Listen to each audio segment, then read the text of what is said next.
Bismillahirrahmanirrahim. Biha yudkhilul jannata min babid duha. Biha, dengannya, yaitu dengan keutamaan melaksanakan sholat duha.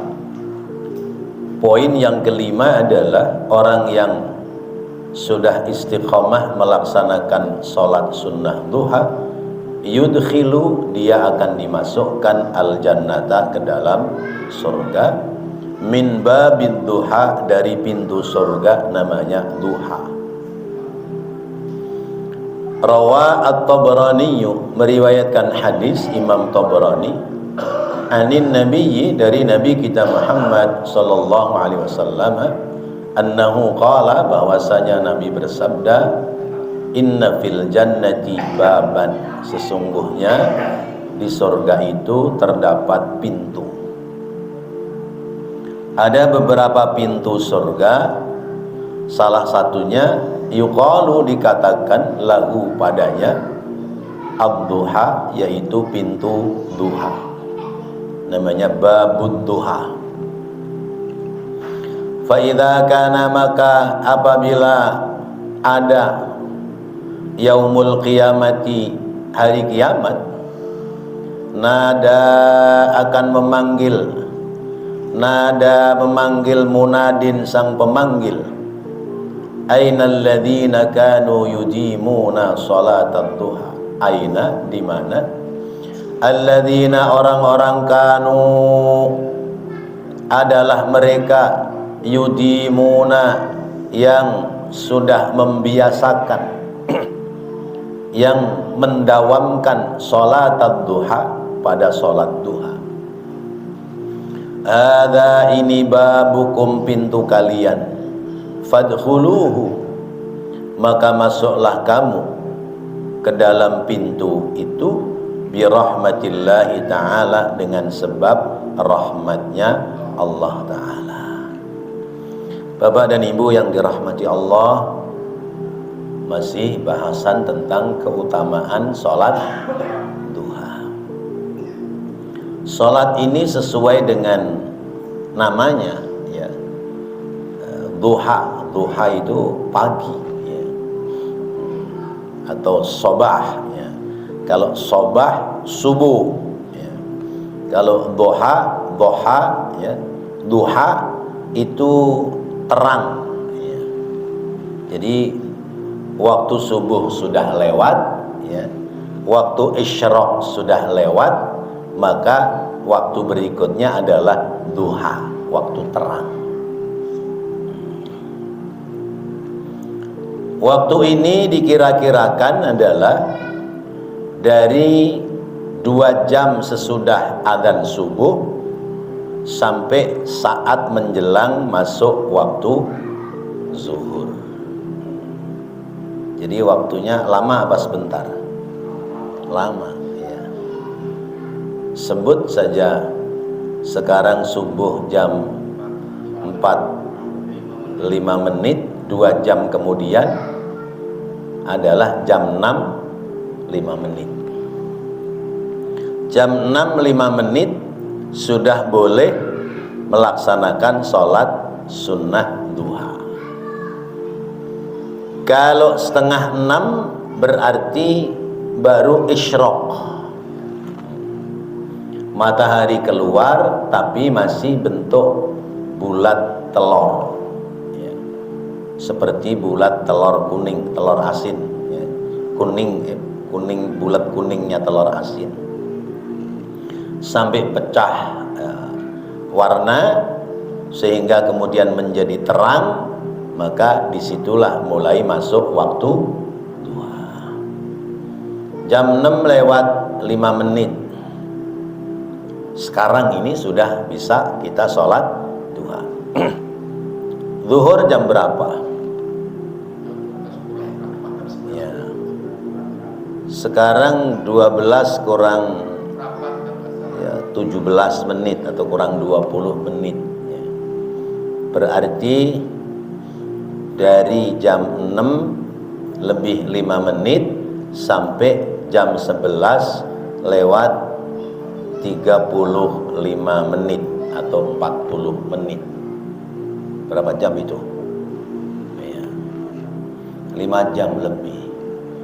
Kita diberikan kesempatan oleh Allah untuk melaksanakan ibadah sholat sunnah, yaitu namanya sholat sunnah duha. Dikasih waktu lamanya kurang lebih 5 jam. Dari waktu 5 jam itu, masa iya kita nggak ada longgar-longgarnya buat sholat sunnah sekedar minimal 2 rakaat.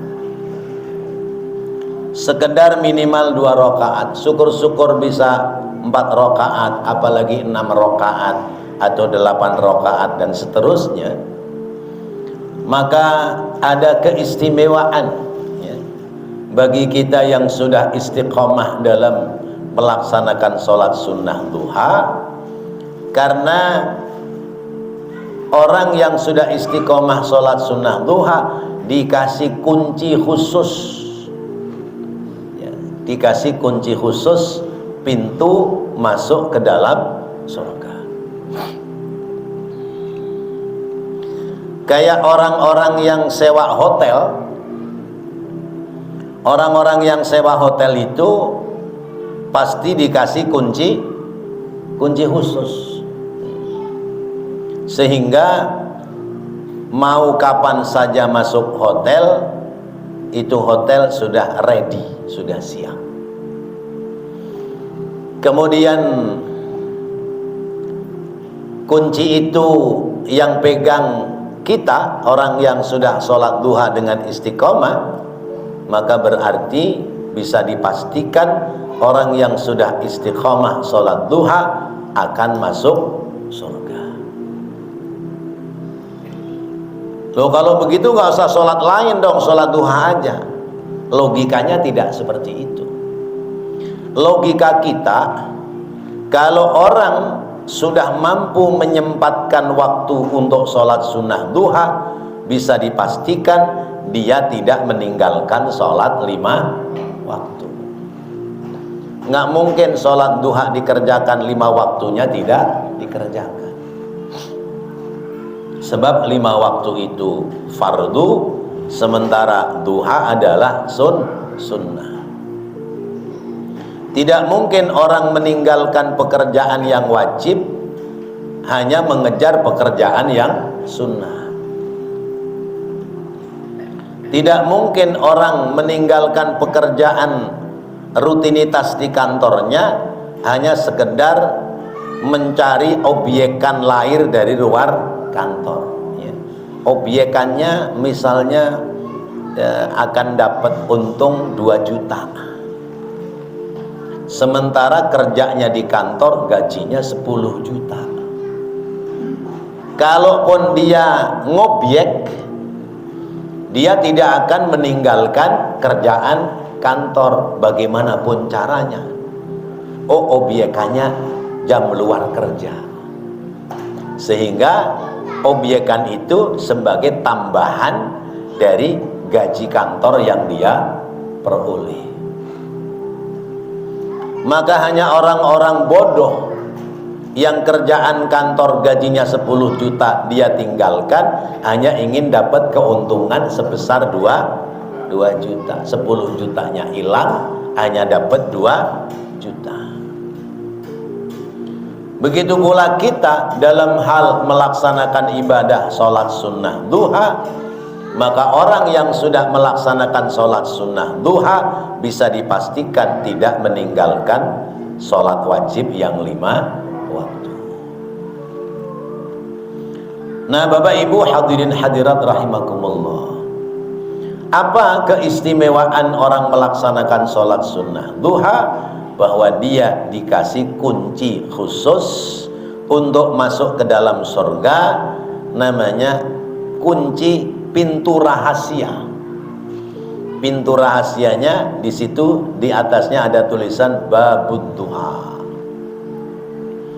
Orang lain berebut lewat pintu 1, rame-rame berdesak-desakan. Orang yang sudah istiqomah rutin melaksanakan sholat sunnah duha, dia leha-leha, santai-santai bisa masuk surga lewat pintu khusus. Lalu pertanyaannya kemudian, dari semenjak saya membaca pelajaran ini tentang keutamaan sholat sunnah duha, sudah 3 atau 4 kali pertemuan tentang keutamaan sholat duha. Pertanyaannya kemudian, kita sudah rajin duha apa belum?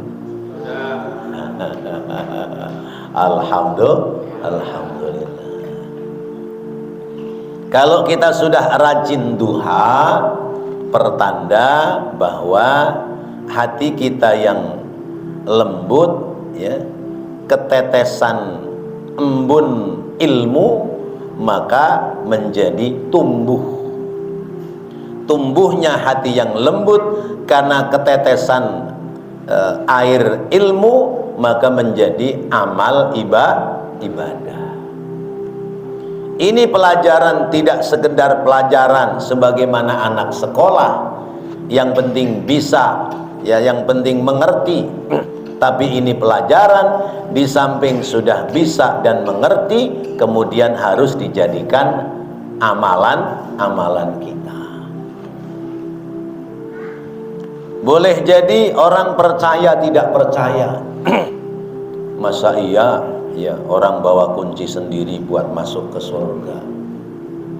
Emangnya sudah pernah ada yang sampai di sana?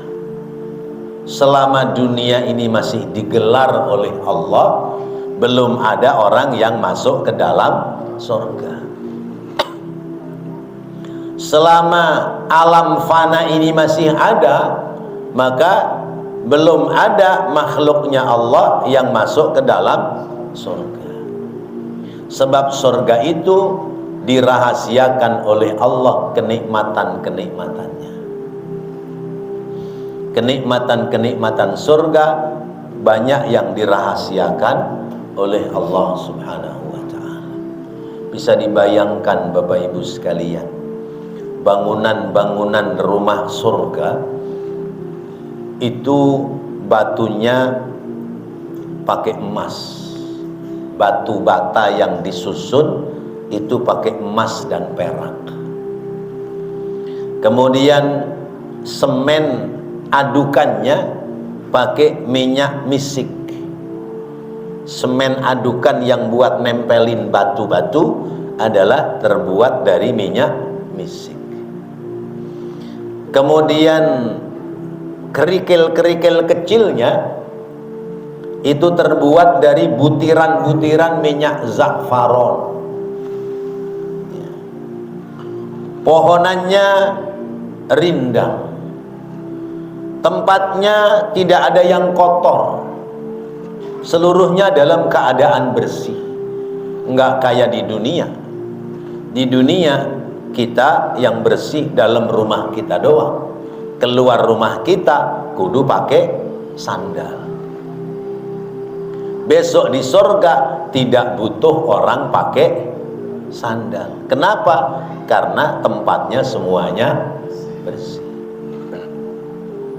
Nggak perlu ada sandal, nggak perlu ada, ya, tempat-tempat berteduh dan sebagainya. Kenapa? Karena di surga itu nggak ada kotoran. Lah itu daun-daunan surga kan pada menguning, terus kalau menguning pada berjatuhan. Kira-kira di surga ada PPSU apa enggak? Apa PPSU ya? Ya, petugas kebersihan jalan itu. Enggak ada. Kalaupun dedaunan itu ada, enggak akan menguning. Tetap awet seperti itu.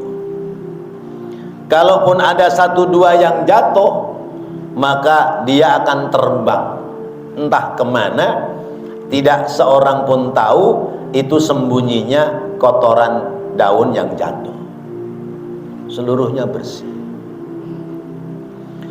Lalu kemudian ketika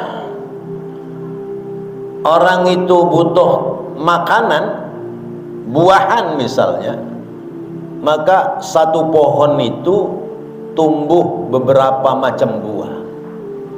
Pohonnya satu, namanya tuba, pohon tuba.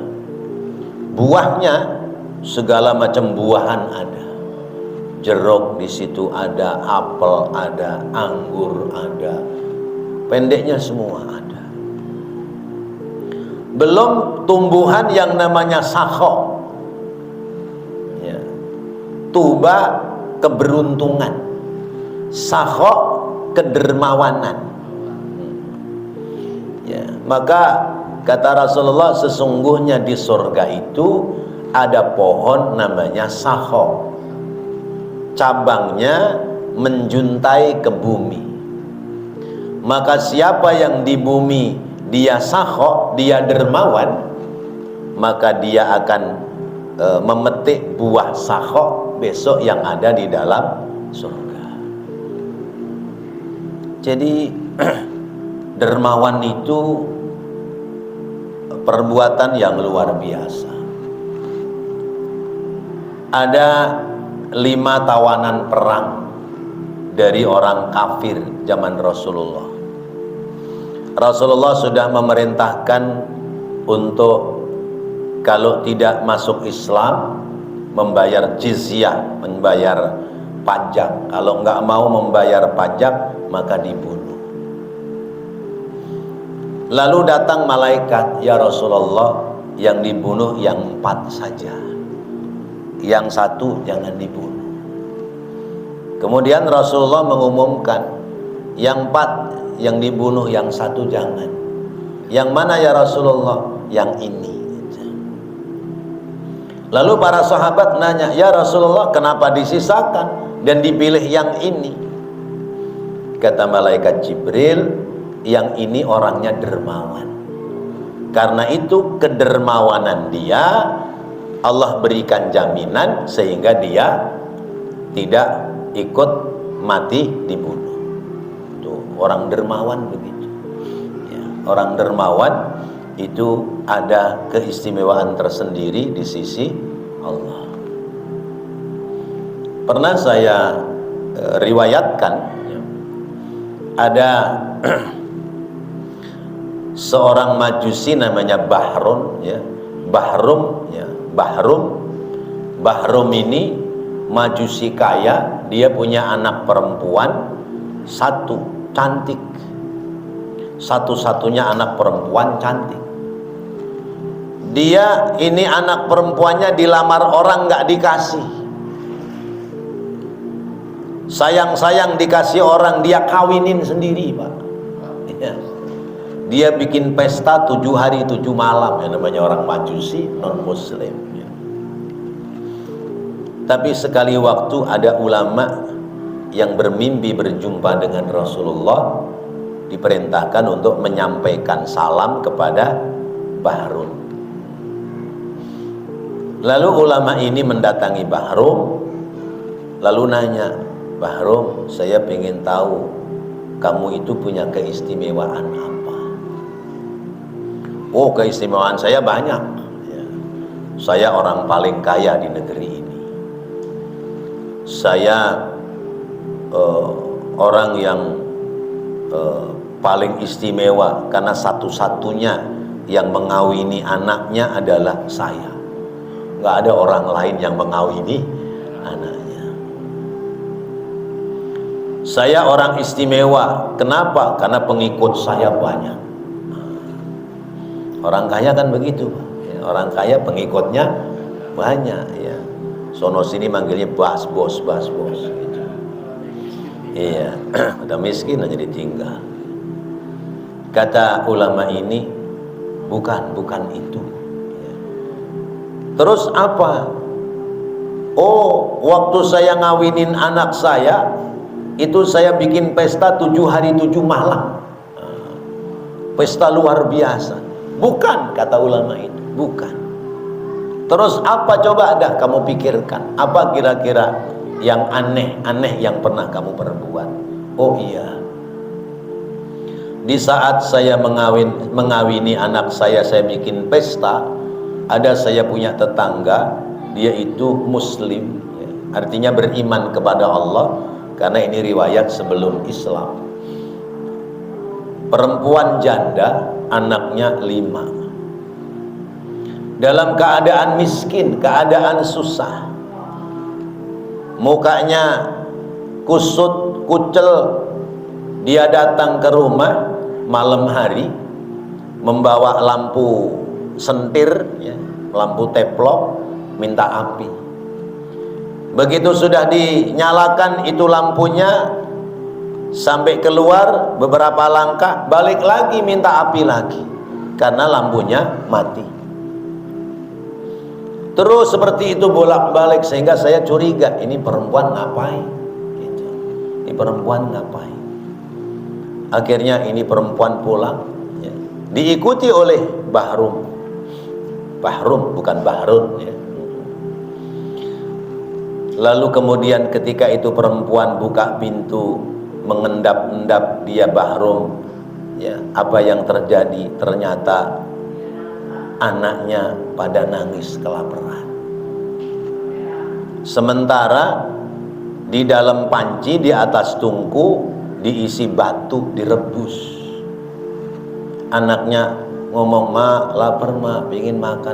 "Ntar ya nak, tunggu aja sambil tidur, makanannya belum mateng." Lah kapan matengnya orang batu yang direbus? Sampai tengah malam, ya, ditungguin. Akhirnya tahu bahwa perempuan ini dalam keadaan kesusahan. Lalu saya bawakan makanan yang banyak. Saya bawakan beras gandum, saya bawakan roti, saya bawakan makanan buah, saya bawakan lauk pauk, sehingga ini perempuan senang dia. Senang karena saya berikan hadiah makanan. Ya, orang lapar itu butuhnya makan. Ya. Oh, itu rupanya. Sehingga kamu mendapatkan salam dari Rasulullah. Siapa Rasulullah? Nabinya Muhammad, Nabi Muhammad, nabinya umat Islam. Maka dalam satu riwayat kemudian dia beriman kepada Allah, masuk agama Islam. Tidak lama kemudian dia meninggal dunia. Berarti sekalipun kelakuannya seperti itu, akhir kesudahannya dia husnul khotimah. Kenapa? Sebab kedermawanan dia.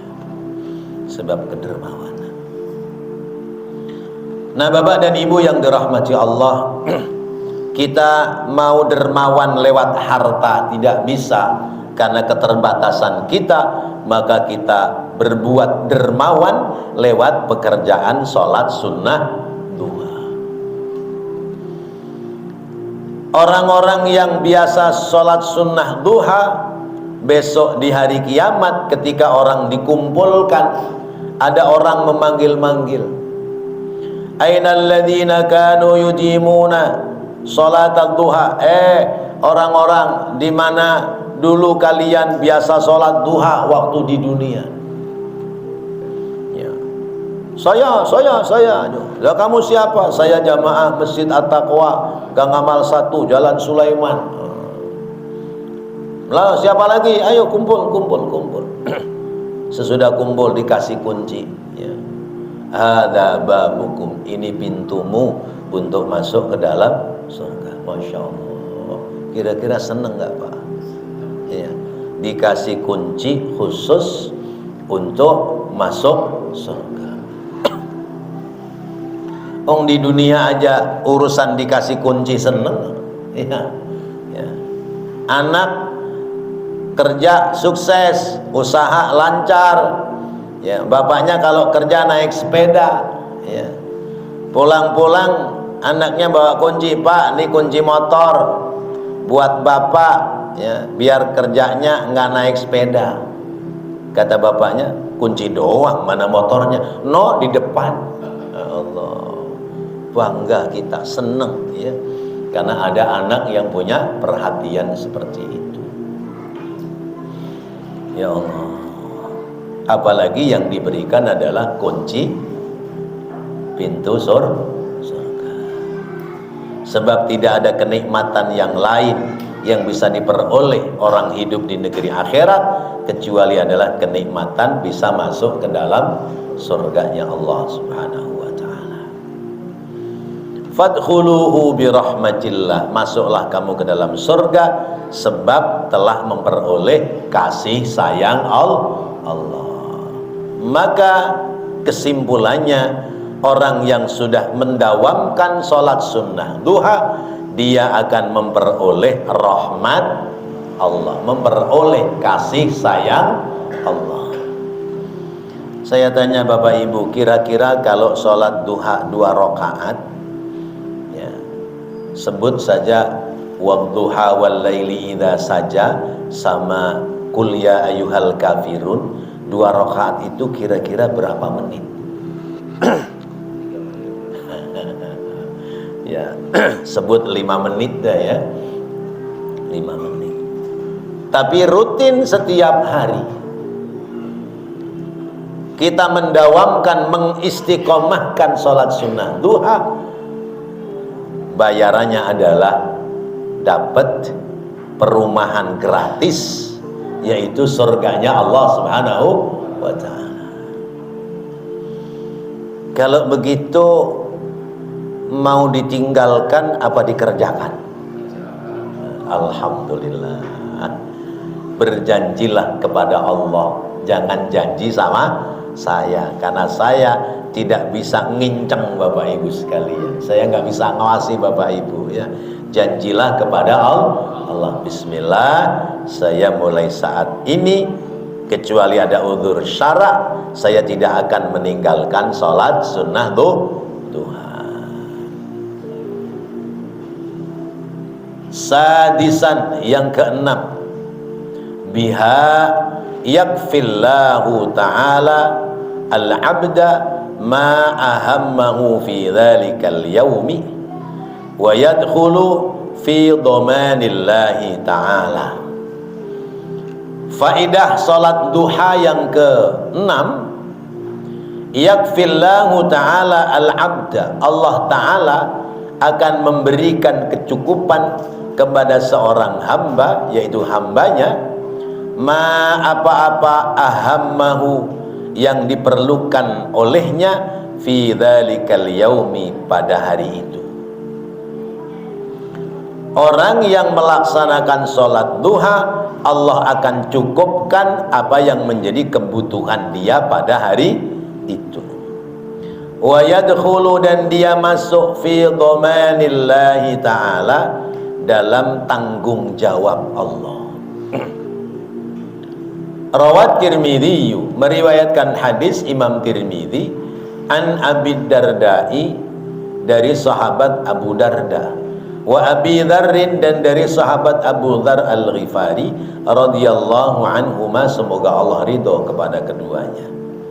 An Rasulillahi, dari Rasulullah sallallahu alaihi wasallam, anillahi tabaraka wa ta'ala, dari Allah, zat yang maha memberikan berkah dan zat yang maha luhur. Annahu qala, bahwasanya Allah berfirman, ya ibna Adam, anak Adam, umat manusia, la tu'jizni, janganlah kamu menyepelekan aku.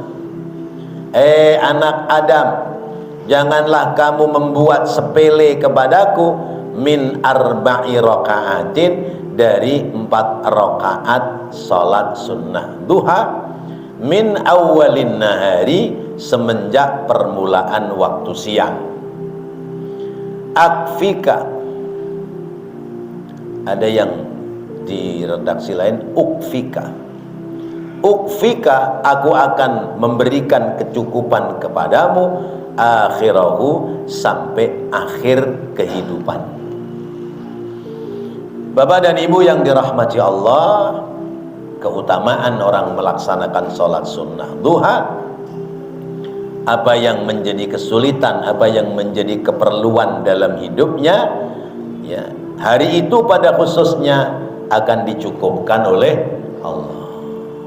Dengan sebab sholat sunnah duha, kekurangan hari itu apa yang menjadi keperluan hari itu, ya, yang boleh jadi secara akal nggak sampai, itu keperluan tertutup, tetapi Allah akan memenuhi apa yang menjadi keperluan orang itu.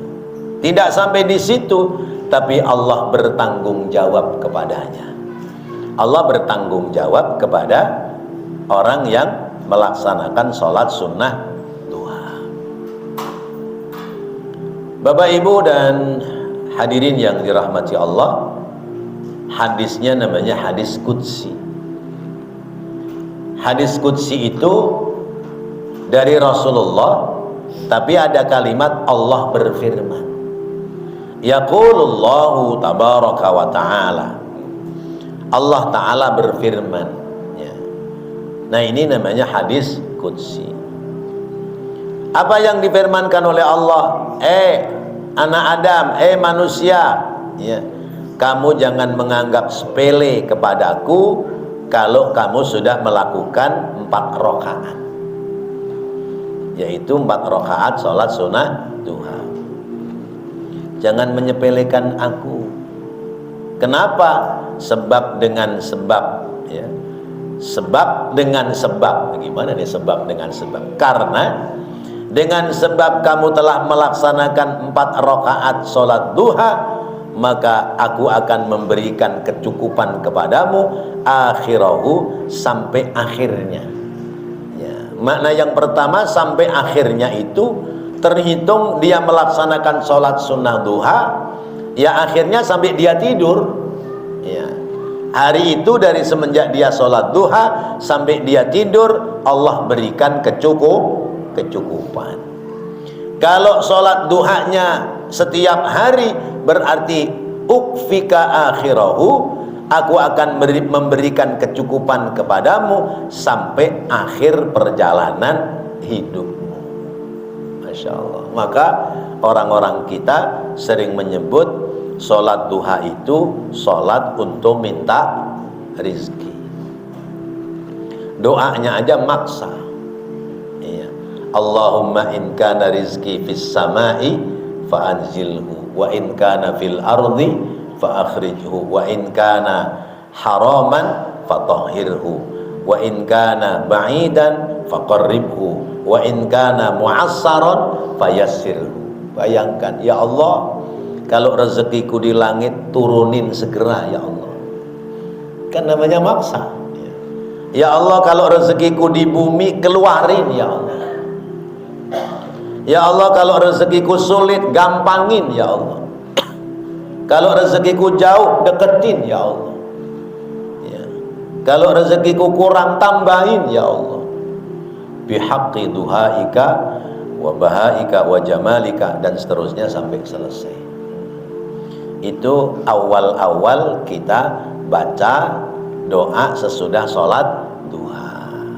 Tapi kalau apa yang menjadi harapan kita sudah sampai, ya sudah terpenuhi, dulu rumah ngontrak, sekarang ngontrakin, dulu jalan kaki, sekarang motor ada, mobil punya, ya segala macam fasilitas terpenuhi, maka sudah stop. Jangan maksa lagi kepada Allah untuk diturunkan rizki terus menerus, ya. Malu kita sama Allah. Nah, terus bagaimana? Kita perbanyak beristighfar, karena boleh jadi amanat rizki yang diberikan oleh Allah kepada kita yang sudah banyak ini, kita tidak bisa memanfaatkan sesuai dengan yang dikehendaki oleh Allah. Maka perbanyak beristighfar. Selesai sholat duha, maka beristighfarlah. Lah terus pada kita orang-orang yang sudah tua, apakah kalau kita sholat duha terus kemudian kita jadi kaya, tua-tuaan kita jadi kaya? Bisa jadi. Waktu mudanya hidupnya susah, giliran sudah tua hidupnya berlimpah harta. Emang nggak ada contohnya? Ada. Contohnya siapa? Pak Tarno. Simsalabim abrakadabra. Dulu ya main sulap itu dari kampung ke kampung, selesai main sulap pakai mangkok atau pakai apa namanya itu, gelas baskom, kecrek, dapatnya recehan mulu. Begitu masuk televisi, ya, sekali tayang bisa sekian juta, sekian puluh juta. Tua-tuaan rezekinya baru nongol, baru kelihatan. Lepas dari dia sholat duha atau tidak, bahwa Allah ingin menunjukkan kepada kita bahwa rizki itu kalau sudah saatnya pasti akan sampai dengan cara Allah. Begitu pula sebaliknya, rizki sekalipun sudah ngumpul, kalau saatnya rizki itu akan hilang, akan mudah.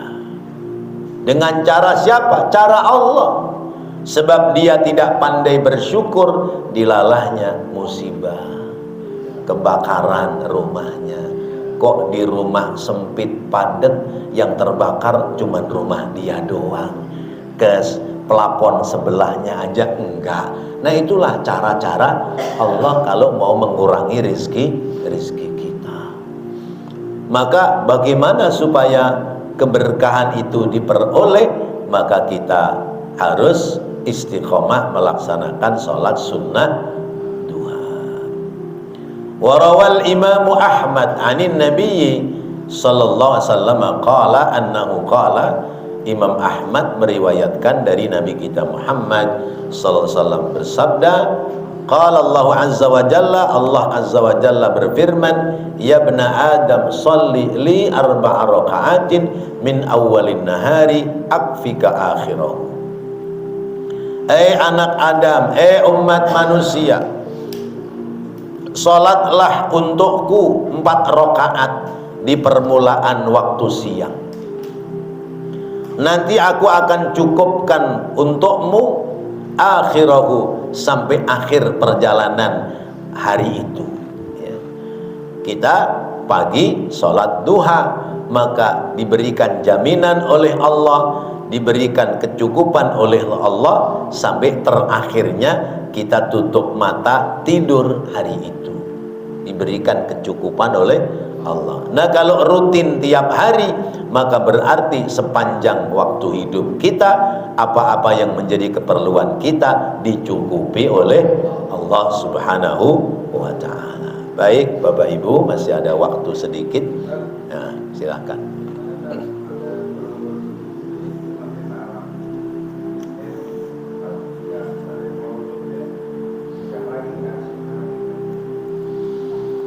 Ada suami istri berantem, cekcok. Kemudian suami karena saking keselnya, dia mengatakan, kamu saya talak 3. Talak 3, talak tilu. Atau kalimatnya tidak talak 3, tapi diucapkannya berulang-ulang sampai lebih dari 3 kali. Ya udah, kamu saya cerai, pokoknya hari ini cerai, hari ini cerai, misalnya gitu.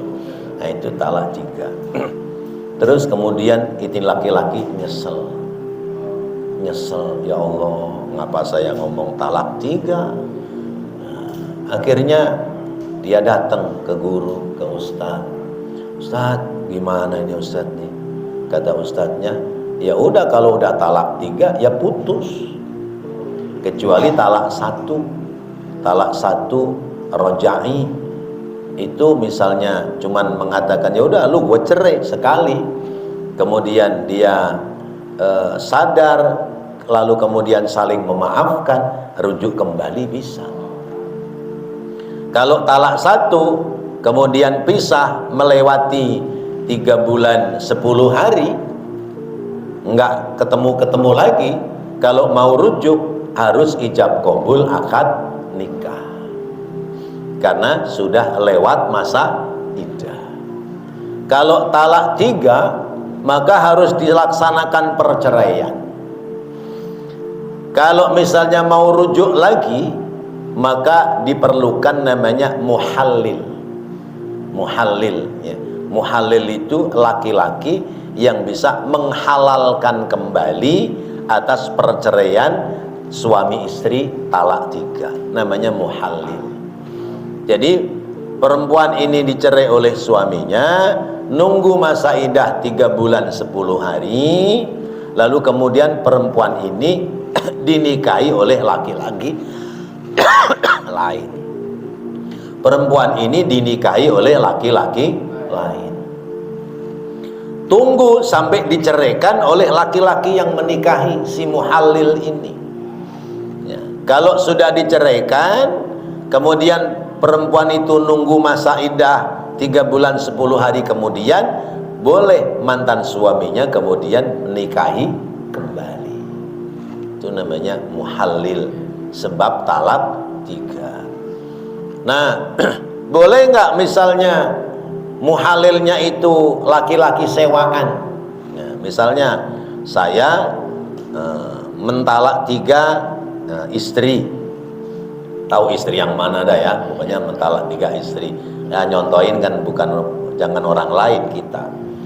Lalu saya nyesel, kemudian saya nyuruh Pak siapa, Ustadzul Hakim ya, Ustadz Hakim, tolong dong nikahin istri saya.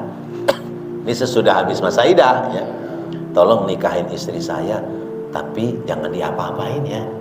Ya, sehari aja gitu. Jangan diapa-apain dah. Ya, mau ditonton boleh dah, tapi jangan diapa-apain. Sehari aja ya. Ntar udah itu ceraiin, nggak bisa. Ya, namanya main-main itu. Iya, main-main. Ya, muhalil itu nikah sebagaimana mestinya gitu. Kalau memang mau diakad sah secara hukum negara, suami yang menceraikan talak 3 kepada istrinya itu langsung ke pengadilan. Pengadilan, putusan cerai berarti resmi. Lalu kemudian sesudah itu perempuan nunggu masa iddah, ada laki-laki lain ngelamar, nikah resmi juga ke KUA. Kemudian sesudah bosen, sesudah bubar, baru cerai, lalu bisa nikah lagi dengan laki-laki yang pertama. Tapi kan nunggunya sampai berapa tahun? Wallahu a'lam. Atau dengan cara nggak mau ribet, ya sudahlah, bismillah, namanya orang sudah pada nyesel semua, udah diceraikan secara hukum agama. Lalu sesudah sampai lewat masa iddah, perempuan ini dinikahi oleh laki-laki juga secara hukum agama. Kemudian beberapa bulan, mungkin setahun, diceraikan oleh suaminya, putus, maka nikah kembali kepada suaminya yang menceraikan talak 3 juga secara agama. Ya boleh-boleh saja, karena ini kan persoalannya bukan persoalan surat menyuratnya, tapi persoalannya uratnya. Jadi pintu itu supaya dilewati dulu oleh laki-laki yang lain. Iya, namanya muhalil. Saya ada cerita kawan sekolah saya dulu waktu di Aliyah itu bapaknya muhalil. Ya. Jadi suami istri, ini istri yang ketiga, karena masih muda, cakep, ya, suaminya cemburu, diceraikan talak 3, lalu nyesel, maka suami ini kemudian nyuruh ponakannya untuk nikahin bekas istrinya, diongkosin sama omnya, sama pamannya. Udah sehari, 2 hari, seminggu, sebulan, 2 bulan, setahun ditungguin, mana kok nggak dicerai-ceraiin. Udah kadung seneng. Akhirnya terus sampai beranak pinak. Nah, itu kejadian yang seperti itu. Demikian. Wallahu a'lam bishawab.